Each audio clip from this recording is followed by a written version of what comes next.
La Gemara Rosh Hashanah nous rapporte qu'il est une tradition dans le Ham Israël de prendre des fruits et des légumes, les consommer en récitant une phrase de Yehי Ratzon. Ces gestes de prendre des aliments et des fruits et des légumes qui sont doux pour la plupart aura une influence sur l'année. Ainsi nous rapporte la Gemara que chaque chose a une influence. Maintenant, la plupart des décisionnaires conseille de commencer le Seder de Rosh Hashanah après le Kiddush et après avoir fait le Motzi. C'est sûr, c'est mieux de manger kazaït, ça veut dire 30 grammes de pain. Alors, une fois qu'on a fait le Kiddush et mangé les 30 grammes de pain, à ce moment-là, on commence le Seder. Et pourquoi dans cet ordre-là, bien qu'il y en a d'autres poskim qui font le contraire?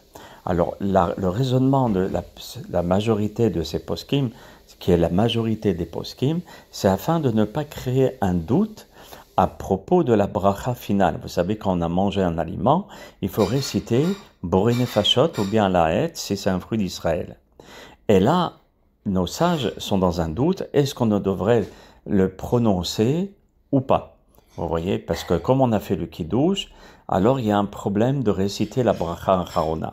C'est pour cela que si vous voulez être en dehors de tout doute, le Rav Ovadia Yosef, dans son Yechavet Da'at au volume 1 et au Siman 82, et ainsi que dans le Chazon Ovadia, à Yamin Oraim, à la page 93, et ainsi que le Hacham HaBashaoul, à Or Tzion, volume 4, chapitre 3, et beaucoup d'autres poskim sfaradim nous conseillent de faire ainsi. Et même Rabbi Shlomo Auerbach, dans Oshri Aish, dans le 3e volume, à la page 84, nous conseille de faire ainsi. C'est aussi l'habitude de beaucoup de Bnei Israël qui viennent du Maroc, car Rabbi Yosef Messas, dans son responsable Mayim Haïm, au volume 1 au Siman 241, conseille de faire ainsi. Maintenant, il est vrai que certains qui ont une tradition ancestrale et qui ne veulent pas changer, alors ils pourront faire le Seder de Rosh Hashanah après le Kiddush et avant le lavage des mains. Ce n'est pas interdit, c'est sûr qu'on conseille mieux de faire comme j'ai dit tout à l'heure, mais il y a quand même des poskim qui permettent de faire le Seder juste après le Kiddush, et une fois qu'on a fait tout le Seder, là on fait le Motzi et on prend le repas. Ainsi rapporté dans le Sefer des Minhagim Ale Hadas au chapitre 8 et 12, et de Rav David Obadia dans le livre Nahagu Ha'am, et ceci c'est les coutumes aussi de tunisiennes et du Maroc généralement. Et d'autres enfin font le Seder de Rosh Hashanah juste avant de réciter le Birkat Hamazon. Ceci est mentionné dans le livre Neve Shalom, qui est plutôt les coutumes égyptiennes, à la Chod de Rosh Hashanah, à la Hot 5.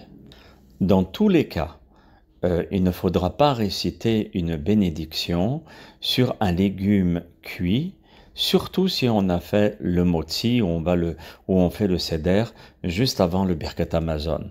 Pour ceux qui ont l'habitude de faire le kiddush, ensuite faire le seder, et après faire le motzi, eux ils peuvent réciter sur un aliment, le Yehí Ratzon ou bien Boré Pere Adama, sur un aliment qui est déjà cuit, contrairement aux autres.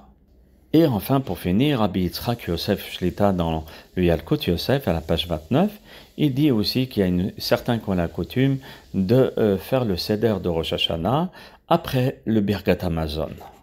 Donc, toutes les coutumes sont al-pi halacha, mais il est préférable, selon la majorité des poskim, des décisionnaires, de faire comme la première opinion.